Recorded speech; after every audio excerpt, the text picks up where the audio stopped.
The CARICOM Single Market and Economy (CSME), crime and security, and correspondent banking are among the issues to be discussed at CARICOM's 28th Intersessional Heads of Government meeting. In relation to security comes the concern as to the recent executive order signed in the United States and what it means for undocumented immigrants. Prime Minister Dr. Keith Mitchell says one of the primary concerns is in relation to the impact on tourism. We haven't necessarily seen it directly in Grenada, but some countries are reporting drop in numbers because people who have permanent residents are not likely to feel so free to move from the states at this particular time. Additionally, he says it puts pressure on governments in the region, and therefore a decision will have to be made as to how they proceed in dealing with issues such as deportations. We have to keep making the point to the U.S., as we have consistently made, that these issues are not a simple issue of sending somebody back home. It has enormous implication on the security of the country, because some of these citizens that may be involved in activities as indicated by them.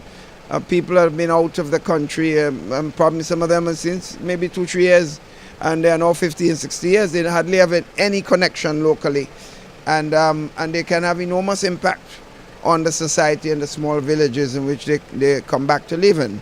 So it's something that the U.S. must work with us on. It's not a simple question of saying no or yes to an issue. It's a question of what we do in the context of preparing to deal with that specific issue. So all these are issues that we're going to be talking about. The 2-day meeting will be hosted in Guyana at the CARICOM Secretariat.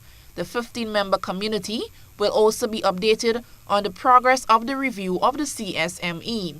The review was ordered last July when the heads of government met for the 37th Heads of Government Conference. The heads of government will also be briefed by the Committee of Central Bank Governors on how to further address the issue of correspondent banking. Correspondent banking impacts the region's financial transactions and by extension trade and remittance in the CARICOM countries. Another aspect of the meeting will see the presentation of a roadmap on the way forward in developing a regional information communication technology sector, a discussion which will be facilitated by Grenada's Prime Minister. Eugenia Peters, GBN News.